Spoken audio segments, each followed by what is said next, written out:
இருந்த வாரேன். ஏன்னா எல்லாம் கோயில்ல என்னமோ இன்னைக்கு மீட்டிங் போட்டிருக்காங்கன்னு எல்லாம் கோயிலுக்கு போறாங்க. நீ என்னன்னா வராம இங்க பாத்திரம் தேய்ச்சிக்கிட்டு இருக்க. அதெல்லாம் அப்படியே போட்டு வா, உங்க மாமியார் பாத்துக்கிட்டோம். நம்ம கோயில்ல என்ன ஏதுன்னு பாத்துட்டு வருவோம் வா. ம் கிழிஞ்சுது போ. நான் நேற்று உன் கூட கிழங்கு விற்கிறதுக்கு வந்தேன்னு சொல்லி எவ்வளோ என் சொந்தக்காரி எவ்வளோ போட்டு கொடுத்து கடைசியில் என் மாமியாரும் என் வீட்டுக்காரன் நேற்று பூரா ராத்திரி என்னை காது கருகிற அளவுக்கு திட்டி தீர்த்துருக்குதுங்க. இல்லைன்னா வீட்டை விட்டு வெளியே போன்னு சொல்லி எங்கள் வீட்டுக்காரன் நேற்று என்னையும் வெளியே அடித்து பத்திருப்பாரு தெரியுமா? என்னலாம் சொல்ற பெரிய பொண்ணு? ஆமாம், எங்கள் வீட்டுக்காரன் இவ்வளோ திட்டுவாருன்னு நான் எதிர்பார்க்கவே இல்லை. வீட்டை விட்டு வேணுமே வெளியே காலை எடுத்து வச்சேன்னா காலை தரிச்சு விடுவேன்ட்டாரு. இதெல்லாம் வழக்கமா உங்க வீட்டுக்காரர் உன்னைய திட்டுறது தானே? அப்படிலாம் சொன்னா கேட்டுருவியா என்ன?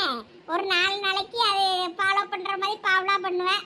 அதுக்கப்புறமா உங்க மாமியார் தலையில கட்டிட்டு தான் வந்துருவீங்க. அது என்னமோ நீ சொன்னது வாஸ்தவம் தான். இருந்தாலும் இன்னைக்கு என்னால் வெளியே வர முடியாது. இன்னும் நான் துணி துவைக்கணும், வீடு துடைக்கணும், நிறைய வேலை கிடக்கு. அட ஒரு 2 நிமிஷம் கோயிலுக்கு மீட்டிங் போயிட்டு வரேன்னு சொல்லிட்டு வா. அதெல்லாம் ஒன்றும் சொல்ல மாட்டாங்க உங்க மாமியார். ஆமாம், கோயிலில் அப்படி என்ன மீட்டிங்கா? நாளைக்கு சிவராத்திரி இல்ல, அதான் இன்னைக்கு விளக்கு பூஜை இருக்குமா இருக்கும். அதை சொல்லுவாங்க. வேற என்ன மீட்டிங்ல சொல்ல போறாங்கன்னு தெரியல.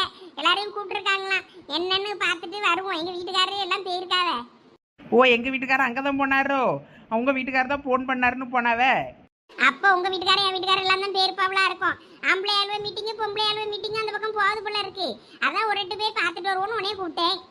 நான் வரல, நீ வேணா போயிட்டு பார்த்துட்டு வந்து சொல்லு. இப்போ நாங்கள் வந்தேன்னா எங்கள் வீட்டுக்காரர் சத்தம் போடுவார். அதான் நான் வந்திருக்கோம்ல, நீ என்னத்துக்கு இப்போ வந்தால் வீட்டில் கிடக்க வேலையை வருன்னு. சரி அப்போ போ.